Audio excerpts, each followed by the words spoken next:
Good afternoon. Welcome to the National Press Club. My name is Gil Klein. I'm the club's president and a national correspondent for Media General newspapers, writing for the Richmond Times-Dispatch, the Tampa Tribune, and the Winston-Salem Journal. I'd like to welcome the club members in the audience today, as well as those of you who are watching us on C-SPAN or listening to us on National Public Radio or the Internet Global Computer Network. Before introducing our head table, I'd like to remind our members of some upcoming events. On Monday, June 6, former President Gerald Ford will present the Ford Foundation Journalism Awards and talk about the challenge to America.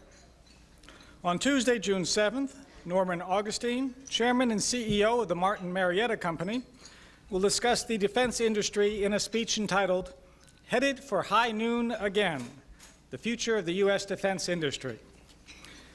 And on Wednesday, June 8th, Herbert Kelleher, Chairman of the Board and President and CEO of Southwest Airlines, will present a speech entitled, "My Life as an Airline Commissioner."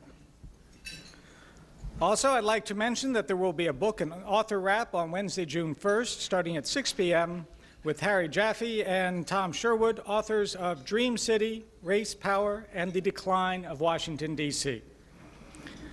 Transcripts, audio, and videotapes of today's lunch are available by calling 1-800-500-9911. If you have any questions for our speaker, and I certainly trust that you will, please write them on the cards provided for you at the tables. That's right, pick them right up, pass them around, and send them up here, and I will ask as many as time permits. I'd like now to introduce our head table guests and ask them to stand briefly when their names are called. And please withhold your applause until all the names are read. From your right is Elimelech Ram of IBA Israel TV. Bob Adams, freelance journalist. Eugene Methvin of the Reader's Digest.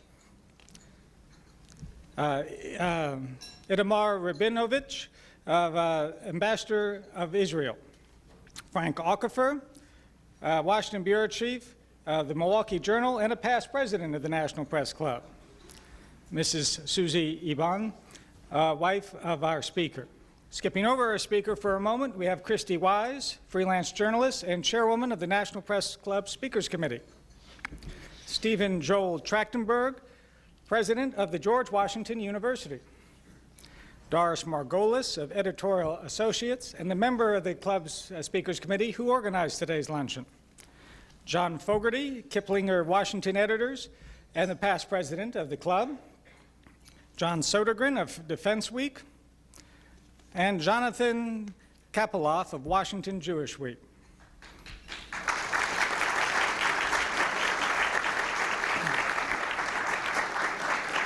Also, I'd like to thank staff members Melissa Bender, Sherry Burton, Melanie Abdel-Dermat, and Jeff Tarbell for organizing today's luncheon. Now today, we are honored to have with us Ambassador Abba Eban, a man whose career not only spans, but has left an indelible mark on many of the great events of the past half-century. The Times of London perhaps put it most eloquently in terming him the most brilliant diplomatist of the second half of the 20th century. I don't know if anybody's asked Henry Kissinger about that, but he probably agrees too. Ambassador Eban may hold some kind of record for speaking here at the club. He came for the first time on the 21st of November, 1950. I hate to tell you how old I was at that time, when he was Israel's brand new ambassador to the United States. And at that time, he proclaimed that peace in the Middle East was right around the corner. It has been a long walk to that corner, Mr. Ambassador. But you have been along with us every step of the way. This is your 9th time speaking here, and the prospects for peace have never been better. Born in South Africa and educated in England to become a professor at Cambridge University, Mr. Eban caught his first glimpse of Palestine as a British captain during World War II, assigned to Jerusalem. He wrote, "The intoxicating scent of orange blossoms from the dark green citrus orchards and the Hebrew signpost at the station were my first indication of being in the Zionist domain. 4 years later, he walked into a British military base in Jerusalem, handed in his military papers, and walked over to the Jewish agency to sign up as an official. The Cambridge scholar, a classicist who loved words and had studied Arabic and Persian, rose to become the Jewish state's main expositor to the outside world, the Washington Post wrote. He remained at the center of Israeli diplomacy for 3 decades, all the way from the United Nations debate on the partition of Palestine to the defeat of the Labor Party in 1977. Since then, he has still been the expositor of the Jewish experience through his books and public television series. And during this past year, Ambassador Eban has served as the first Shapiro Professor of International Affairs at the George Washington University. He comes to us at a crucial moment in Israeli history. The months following the historic signing of the peace accords between Israel and the PLO have been tumultuous for both sides. But so far, the leaders have not favored on the path for fulfilling those accords. Mr. Eban, we are counting on you to tell us where the pitfalls lie and what the prospects are for a permanent peace that you promised us 43 years ago was right around the corner. Ladies and gentlemen, please join me in a warm press club welcome for Mr. Abba Eban. Thank you very much.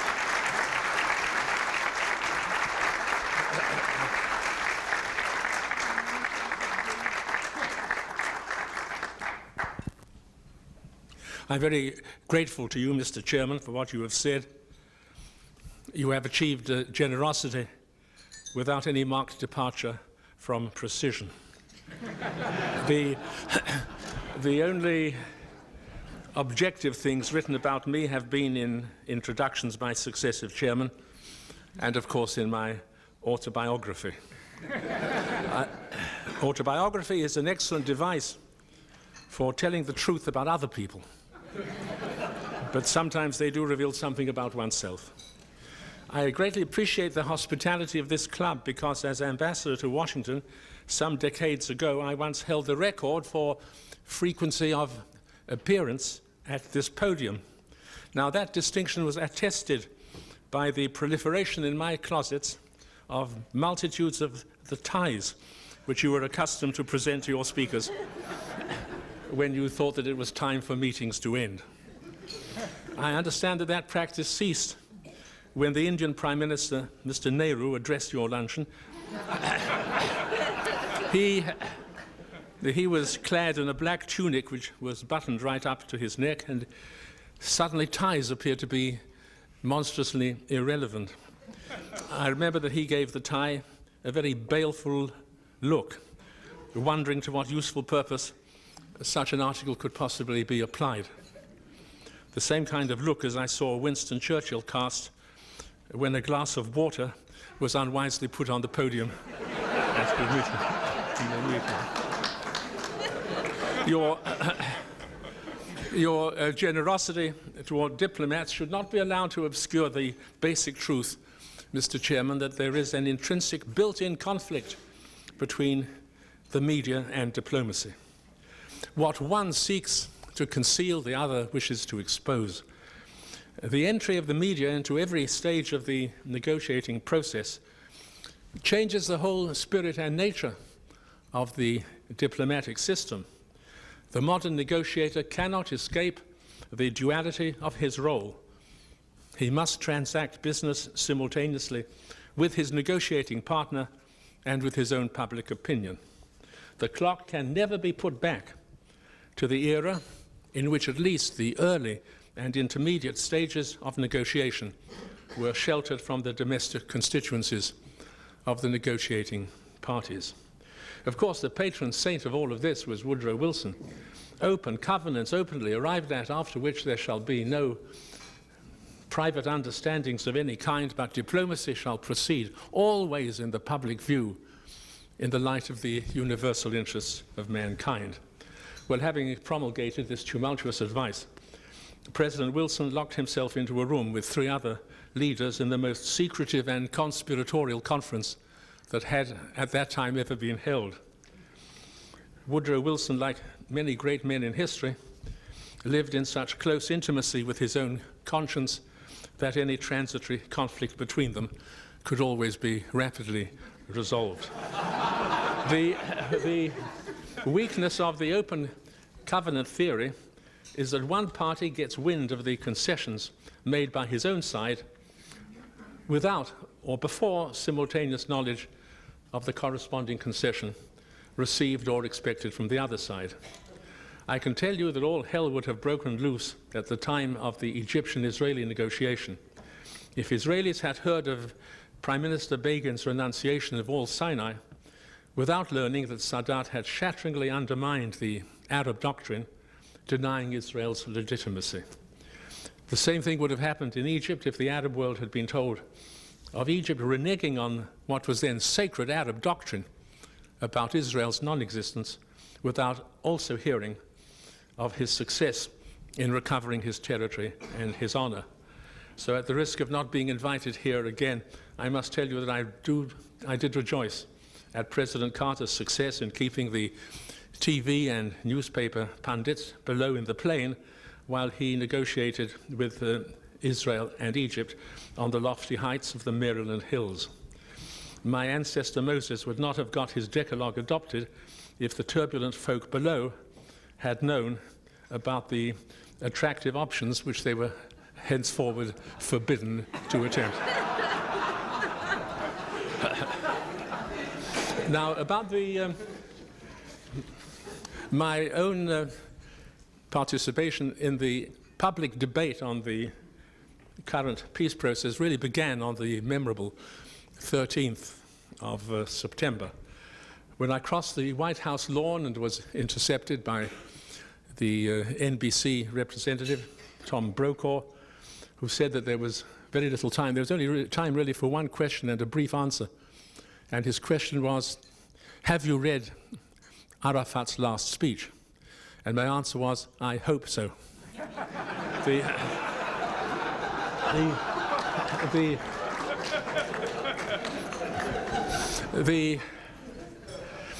It is the Middle East peace process in which this conflict between the need for public explanation and the exigencies of private concession is greatest. You cannot get agreements without compromise. Compromise means that you accept today what you swore a few months ago that you would never accept. This is a salutary exercise, but it's not something that political leaders like to be photographed doing. Concession. To your negotiating partner, you say that the concession that you offer him is so painful that you don't understand your ability to make it. Meanwhile, you whisper to your anxious domestic constituency that your concession is really not of great value, but your own genius and your partner's gullibility have given it a certain weight. Now, what is the problem? The problem is that the wind carries your words in both directions, and your constituency and your negotiating partner hear what is meant each to the other. But let me at this stage make a proclamation really of faith, I believe of rational belief about this process. The decision of the Israeli electorate to establish a government committed to innovation, compromise and change was a splendid event. Even before the implementation of any agreement, the Israeli-Palestinian Accord has led to a drastic reinforcement of central Israeli interests. I'm not here to tell you that there will be paradise if the peace process succeeds. I will say that there will be an inferno of violence and despair if it were allowed to fail. Think, if you will, of the extraordinary convergence of ostensibly disconnected events that were necessary for this window to open. The Desert War, incidentally, not all of these events were the product of Israeli initiative, but their convergence was almost miraculous. The Desert War undermined the power and the malice of our implacable enemy. The collapse of the Soviet Empire suddenly transferred the full brunt and gigantic weight of the Soviet Union from the negative side of the scale of peace to the positive side of the scale of peace. No longer the Soviet Union, the spoiler, the saboteur of peace, the inciter against Israel, the trainer of terrorism. But the Soviet Union, if you please, as a sponsor, together with the United States, of the peace process, putting up Israel's flags in most of the republics, including the Muslim republics of the former Soviet Union. Syria. The greatest effect of the Soviet collapse was in Syria. Remember, if you will, that Syria has never conceived the idea of fighting against Israel except in 3 conditions. One of them was the condition that Egypt should be fighting against Israel at one and the same time. Say what you like about President Hafez al-Assad. He is a realist, and he understands the valor of which discretion is the better part, and how comforting it must be to fight against Israel from the north if you know that an even stronger Arab power is attacking us from the south.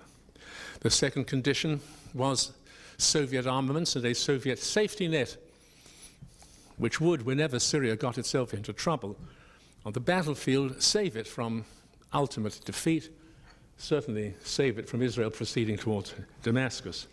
The third condition was to have a friendly and fraternal Iraqi army at its side. None of these conditions now exists. Syria cannot rely on Iraqi protection, on an Egyptian alliance, or on a Soviet safety net. Therefore, to believe that Sadat might now be really ready for peace, it isn't necessary to believe in his virtue. It is necessary only to believe in his realism. The fact that Syria is ready to negotiate peace is itself the kind of event that would not have been expected by serious people even a year or two ago. The existence of negotiation does not, of course, prove the existence of an agreement or of a solution.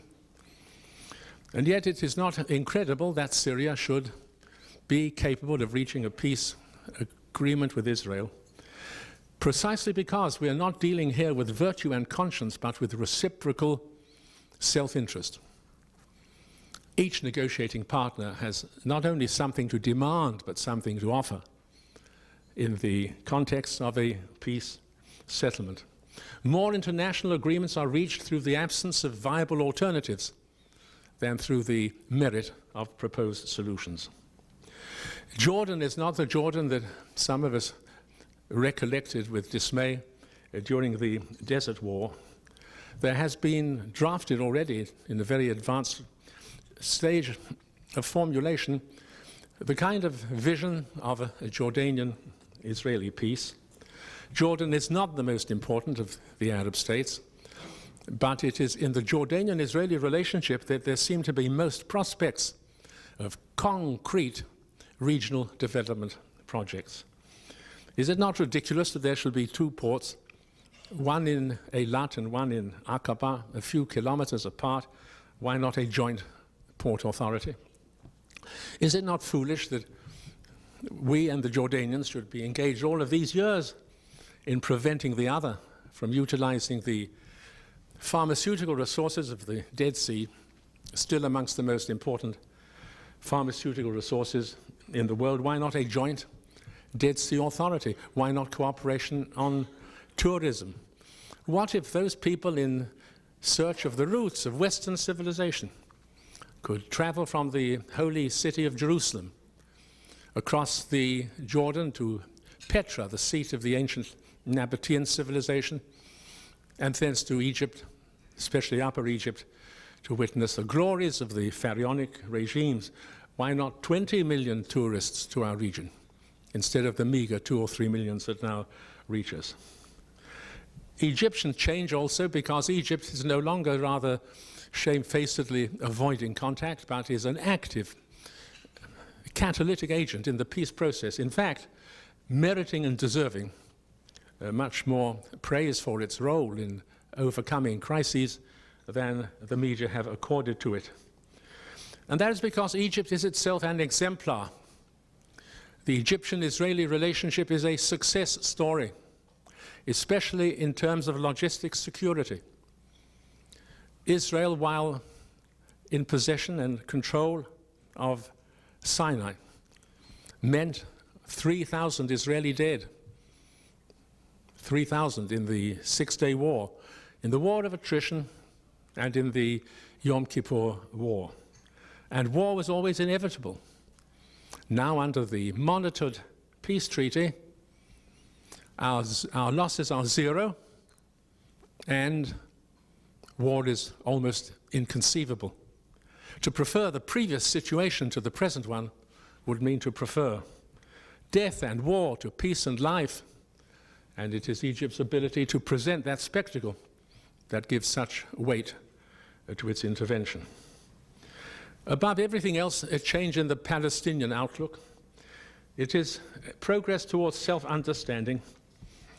The mainstream Palestinians understand the overwhelming weakness to which their leaders have maneuvered them, although they don't always acknowledge that source of their weakness. Their rhetoric of bombastic threat is typical of those who lack power. I would suggest to you, therefore, not to regard that as decisive, although it is certainly deplorable. What is decisive is what is happening on the ground. And on the ground, I believe that the media should give the peace process a longer chance. 24 hours had not elapsed after the Israeli withdrawal from Gaza before the newspapers were writing that everything in Gaza is chaotic. Well, why should it not be chaotic? What does anybody expect? Coexisting in Gaza, you have the following elements. You have the Israeli Defense Forces, you have the PLO, you have the Hamas terrorist organization, and you have, amongst Israeli settlers, some who do not regard the attainment of a compromised peace as their most passionate wish. Now, are these the ingredients for an immediate transition to smooth administrative arrangements? I can only tell you that our own Prime Minister, Mr. Yitzhak Rabin, yesterday, or the day before, expressed satisfaction with the way in which the Palestinian police force is working. The number of occasions on which I have heard my Prime Minister express satisfaction at something is not unlimited. And if even his skeptical character finds this satisfaction, I suggest it is much more important than anything else, because it is the manner in which order is maintained in the evacuated area that the real testing ground will come. Well, change also in the United States, which resting on your president's statement the other day, seems to mean that the United States will not only offer yellow pads and meeting rooms, but will also accept a catalytic role, some kind of mediatory role. There's a tendency to believe that because of the remarkable exploits in Oslo, that mediation is now ruled out and only direct confrontation is feasible. I do not believe this. Mediation is not ruled out. Behind the mediatory idea are the three great successes in the Arab-Israeli relationship, the tower above all others. There is the Armistice Agreement, the four agreements in 1949, which crystallized situations, positions, and even territorial frameworks which have lasted ever since. There are the disengagement agreements negotiated by Henry Kissinger, which didn't bring peace, but which did avoid what would otherwise have been an almost certain renewal of war. And there is the appearance of the mediatory role of President Carter at Camp David. Now, this is because a trusted third party can sometimes make proposals or put forward ideas which neither of the litigant parties can suggest himself or accept from his adversary. And it is in relations with Syria and also to Saudi Arabia, in which there's been a retreat of a certain degree in their position. It is here that the United States could play a very determinant role if it were willing to enter this phase. So here is Israel, firstly, utterly predominant in strategic security, vastly outstanding against any forces that could rationally be brought to assail it. And in a stage of diplomatic success that was unbelievable a year or two ago, instead of maintaining relations with a meager 40 countries, there are now 120 nations or more which maintain or seek to maintain relations with Israel, including the giants of the Third World, India and China, including most of the republics, including the Muslim republics of the former Soviet Union. Israeli isolation is ended, and Israel, as a result of its central part in the peace process, basks in the kind of international approval that has even reached some of the centers of traditional alienation. Well, it's even reached the United Nations. The United Nations is not an instrument for solving conflicts, it is an arena for waging them. And in that great engagement, the fact that it's possible to have joint resolutions adopted with massive majorities on the sponsorship of Israel and the PLO, this is one signal of what has occurred. I also refer to the fact that this is the age of what I've called strange encounters. De Klerk and Mandela, Arafat and Rabin. For a brief moment, the prime ministers of Ireland and the United Kingdom discussing the legitimation of the IRA. Israel, the country of the Jews, and the Vatican, the source of so many of the expulsions and theological incitements, and the Crusades and the ghetto, now in this new alignment of reconciliation. And this is because, amongst other things, Israel has awakened from illusion. The Israeli consensus no longer believes that it is possible for one nation to rule another without consent. Why should we believe in such a possibility? It was not possible for Britain in India, or for France in Algeria, or for Holland in Indonesia, or for Belgium in Rwanda or in Congo, or for the Soviet Union in Afghanistan, or for that matter for the United States in Vietnam, or for the South African white population and the South African black population. This is a liberating age, an age that favors secessions, in which self-determination is celebrating what might perhaps be an exaggerated but nonetheless very real victory. And in that kind of a world, what would be gained by our maintenance of Gaza or of the other areas, apart from security needs in other parts of the territory? Why should we believe that that is possible? Israelis do not believe that that is feasible. In fact, the West Bank and Gaza, if they were to remain under their previous regime, would present the picture of the most explosive and incoherent societies on the world map, because the relations between the two nations lacks the saving grace of equality, which alone enables nations to live together, either in separate jurisdictions, side by side, or within the same context of citizenship. I believe then that it's far too early to react hypochondriacally to every setback. There are going to be many of them. Doors will be slammed and later opened. And yet the reciprocal self-interest of the negotiating parties is so profound that I doubt whether they will agree on either side to give up this effort.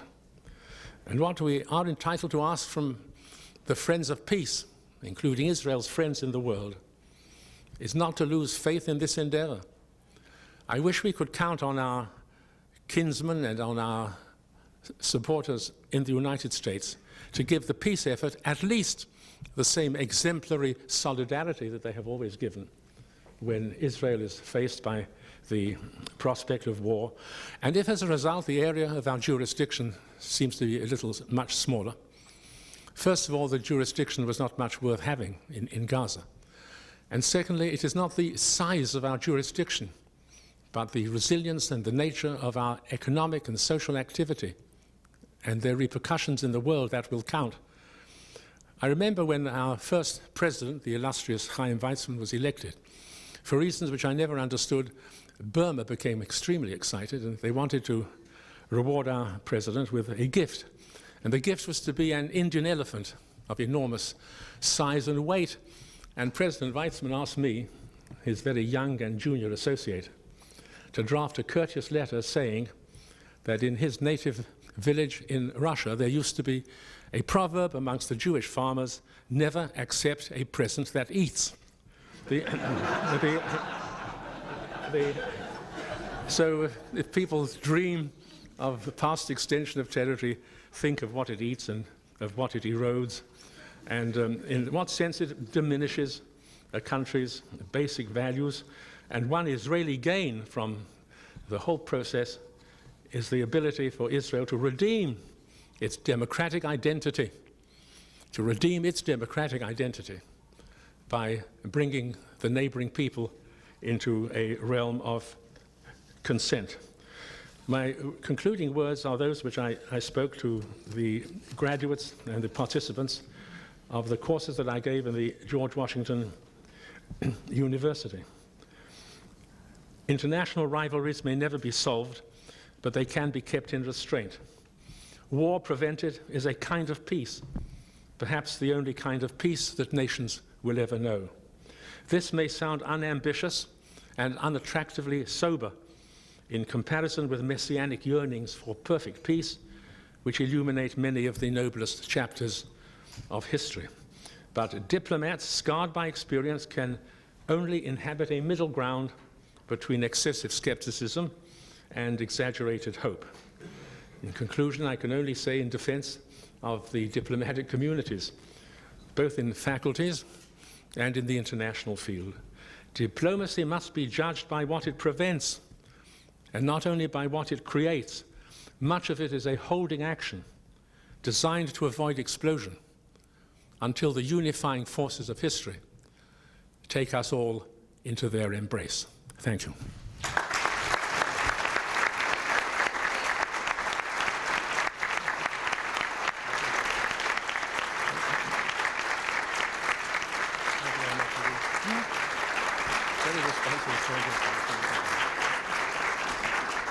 That was excellent, excellent. And we'll get right to the questions because there are many. The first questioner wants to know, in dealing with the PLO, is Rabin too cautious or is Perez too gullible? I'd like to say, first of all, there seems to have been some misunderstanding because the organizers of this meeting asked me if I objected to questions. I said, no, why should I object to questions? I now find that you want answers as well. Completely different situation. I do not really believe very much in anything but differences of temperament between the two leaders who are carrying Israel's banner. First of all, let me say that the one thing they have in common, they have survived 12 attempts at passing resolutions of non-confidence. In other words, Israel is sustained by an accumulation of votes of confidence by Parliament, which I think ought to have been noticed more.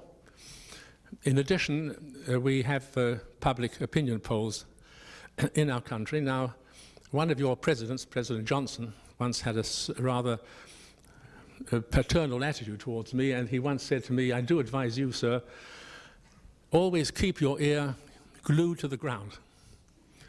When I came back after attempting this exercise, and I wanted to say to him that if you keep your ear constantly glued to the ground, you will lack two important qualities: elegance of posture and flexibility of movement. And in other words, this is sustained by a large body of opinion. I don't believe in this distinction, and I certainly do not think it productive to have op-ed writers, whether in Washington or anywhere else, engage in offensive reactions to one or other of our leaders. I believe that the United States is vitally involved with us in this venture. I do not know of any differences of emphasis.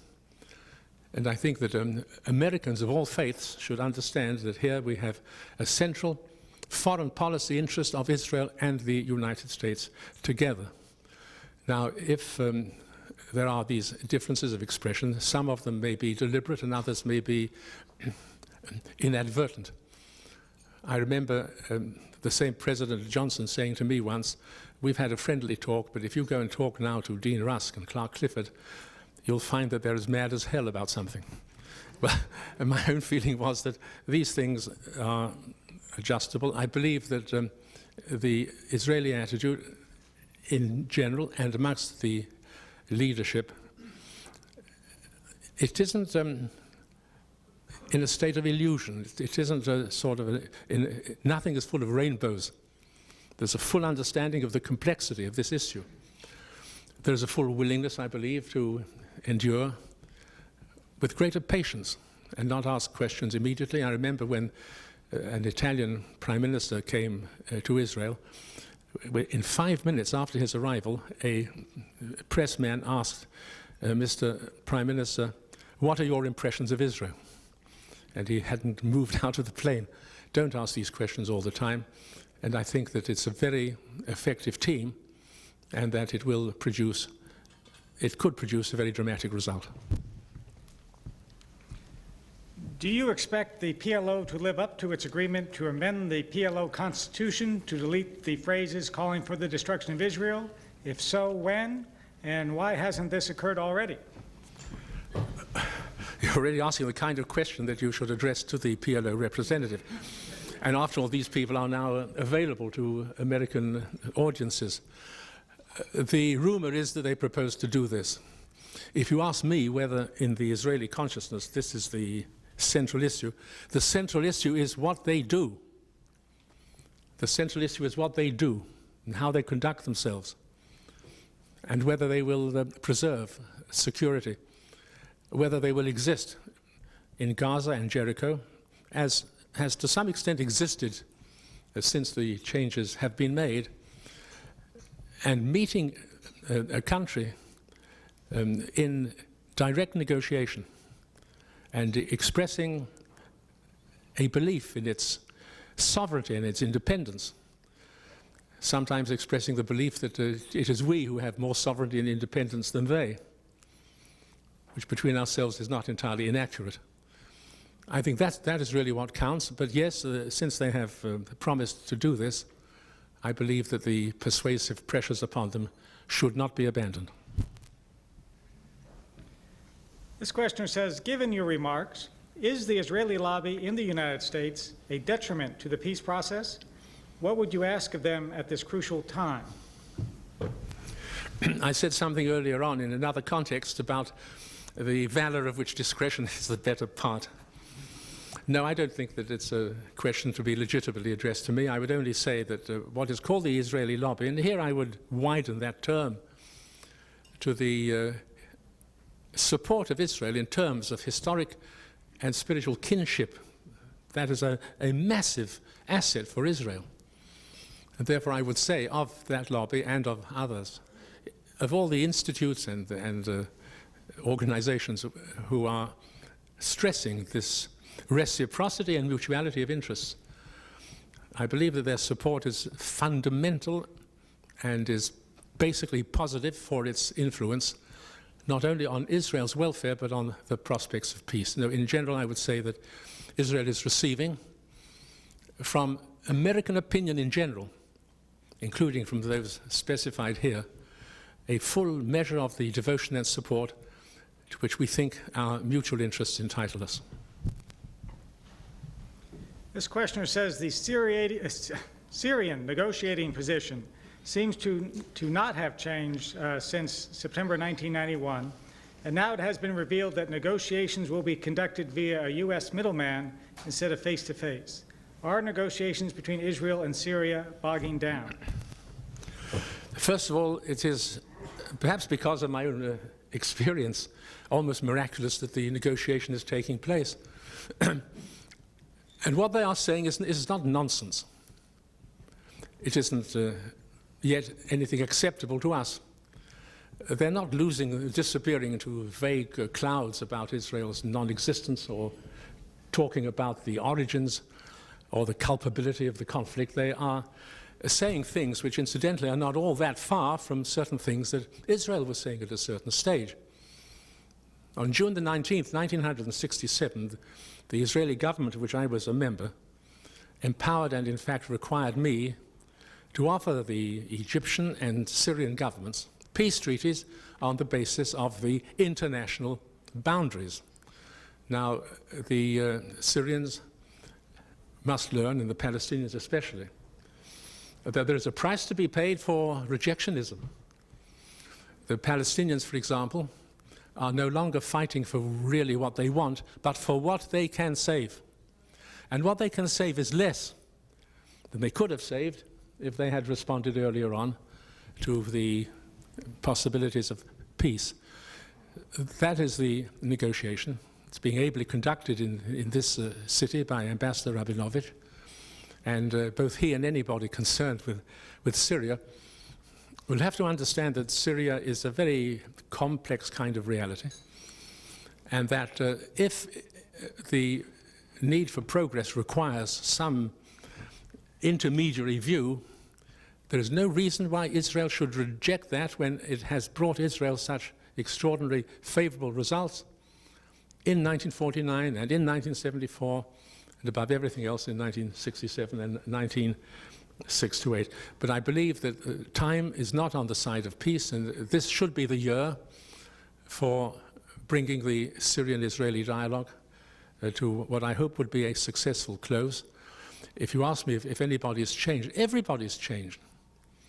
If you say that the Syrian position is the same as it was, it isn't the same as it was, because they are now willing to negotiate, understanding that negotiation means that you have to somehow divide the gap between two parties.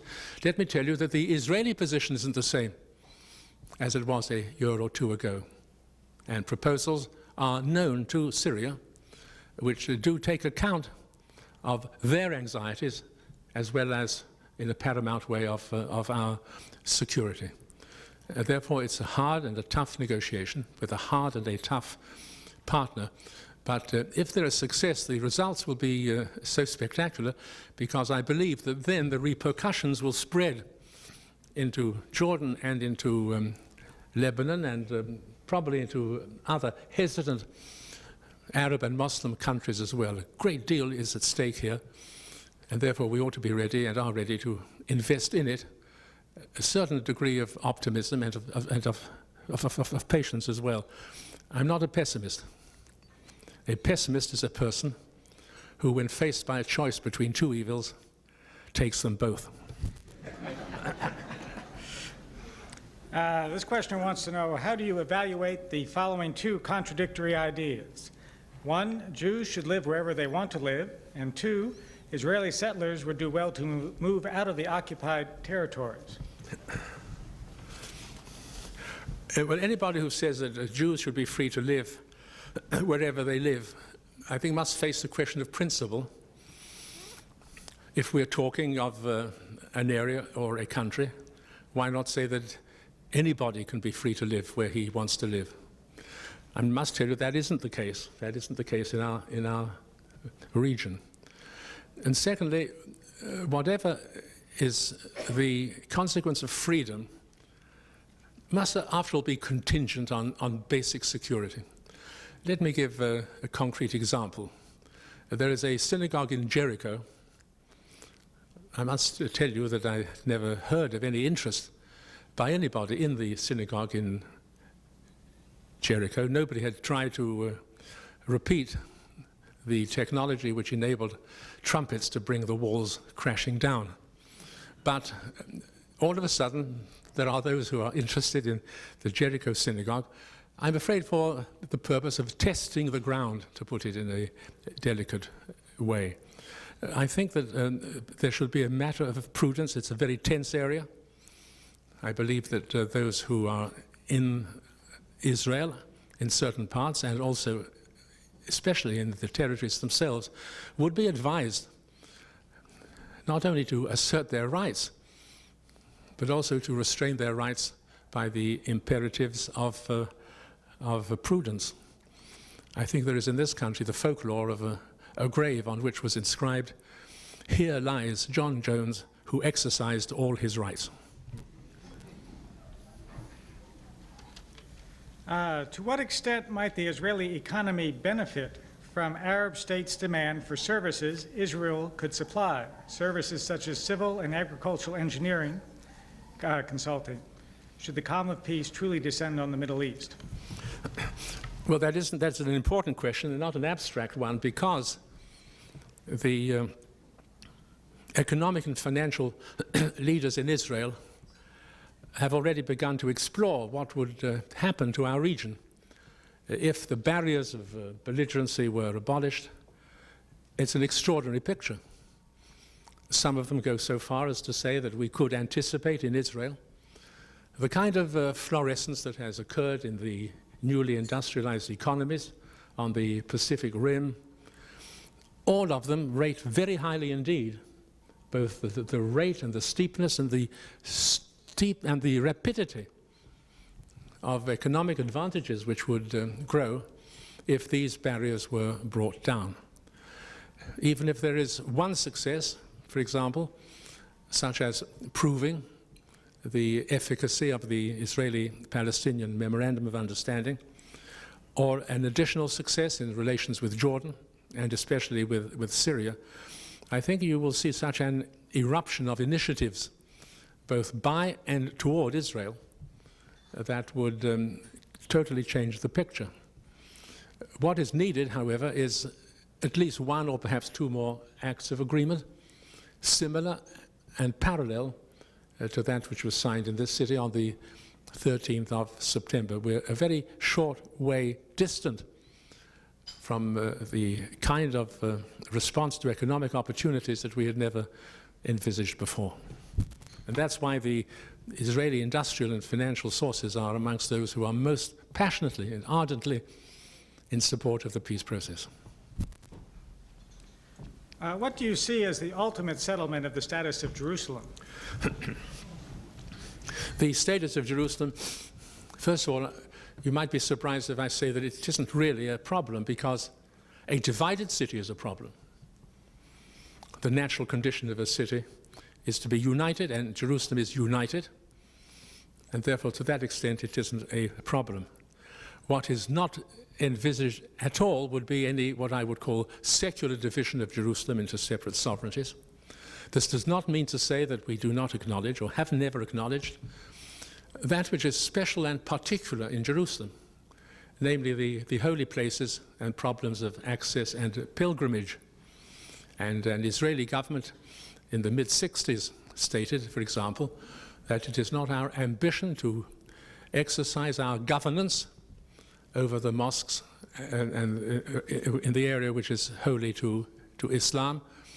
I think the phrase that the Israeli government then used was that we do not claim exclusive jurisdiction or unilateral responsibility for the holy places of Islam.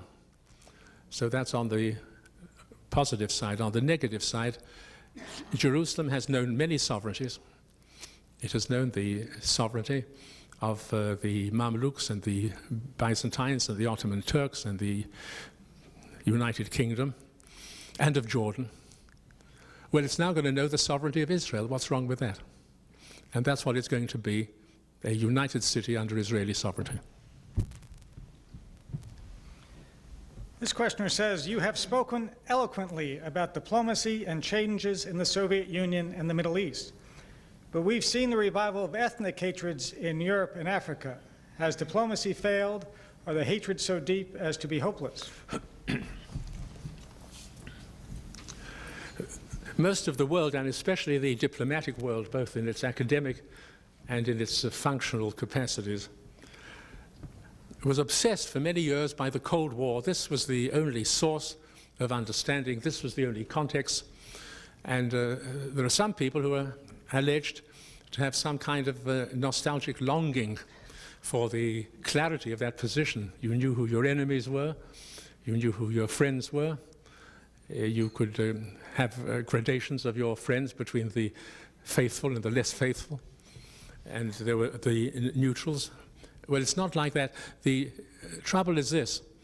The Cold War was so obsessive, so universal in its effects, dominated the literature on this subject to such an extent that so much of diplomatic literature has become obsolete almost overnight, which is an attractive idea for those of us who want to write books. But since that has happened, we failed to understand that the Cold War was the kind of lid on a seething cauldron under which there were fermenting and bubbling these noxious conflicts which had been suppressed, restrained because no small country wanted to start something which might lead to a nuclear war, which have now broken through. And therefore, there's not going to be a new order. We'll have to live with what I have called the new disorder, because in a sense, the Cold War had a sort of stabilizing effect, leading to the tendency to ignore other conflicts and antagonisms which do not and should not have the vast explosive potential of nuclear confrontation, but which are pretty horrible in themselves. That's why we see Rwanda and we see Bosnia, we see Somalia. But if you ask, is there an easy way out of all of this? There is not an easy way out of this. Certainly not for small countries such as my own, not even for great powers. I think the world is not going to inherit a new utopia such as statesmen sometimes see, usually after they've had some kind of ecstatic success like the Desert War, or a traumatic failure like the situation in the Bosnian area. I think we have got to live, as I suggested, to it's wrong to send young people into the world and give them illusions about a kind of new utopia. Certainly not for Israel. Utopia, for one thing, is a country without boundaries. Plato's Republic had no foreign policy. The trouble with utopia that against our own country is that utopia has no boundaries and no neighbors. Israel has boundaries and has neighbors. I, as a Jew, have never had problems with the Christian doctrine that you should love your neighbors and also love your enemies, because usually they're the same people. Thank you. No, not quite yet.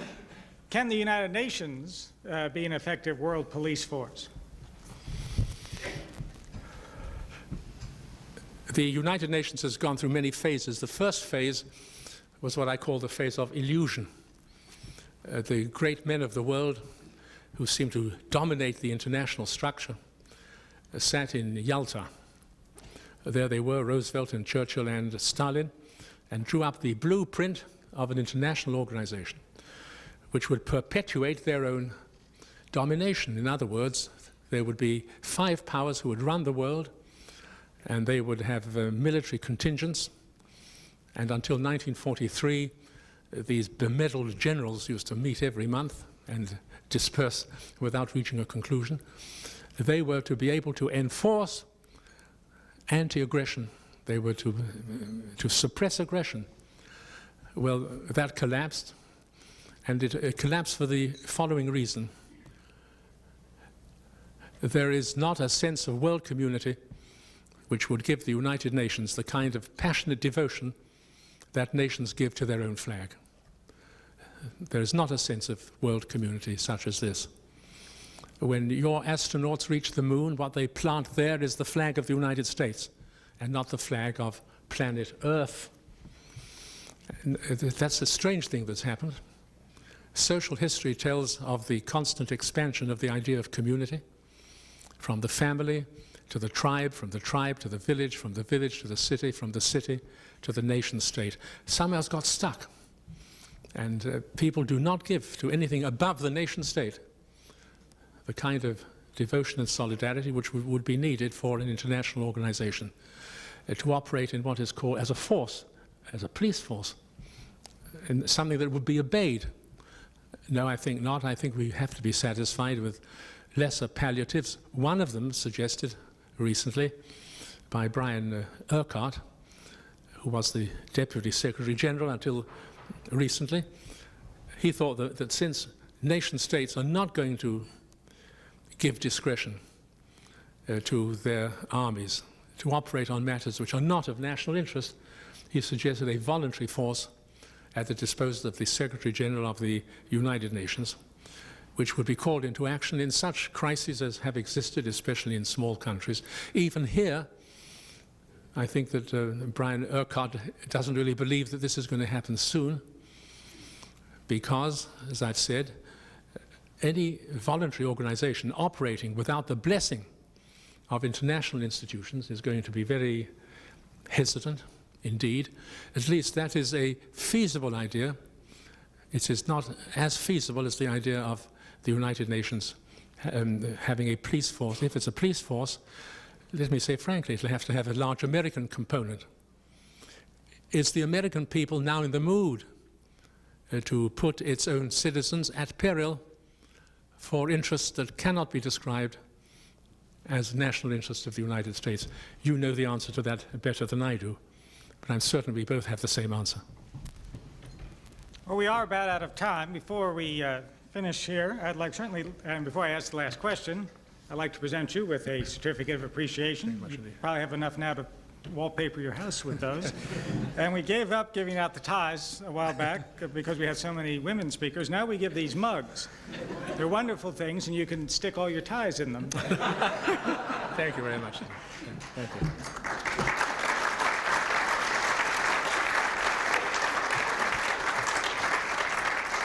Just a reminder that audio and video tapes and transcripts are available by calling 1-800-500-9911. And now, for the last question, could you please tell us maybe the mood and the atmosphere that was at the United Nations on the day that the vote was taken to create Israel in 1948? In 1948, there was no vote to create Israel because Israel created itself in a kind of eruption of voluntary action. What there was before was a resolution calling for the recognition of Israel's right to establish a state, and then more substantively the vote on the 11th of May 1949, of which I remember the atmosphere very well because this was our admission to the United Nations, which meant also our admission to all the 35 international agencies. And all I can remember, I remember the feeling in my hands of the rope with which I put that flag on the flagpole, knowing that in that moment the status of the Jewish people in history was irreversibly changed. Thank you.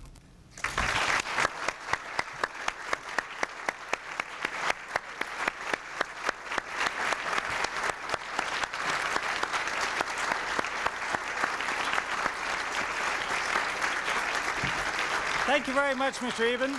That was tremendous. We appreciate you being here, and we thank you all for coming, and we hope you'll be back here very soon.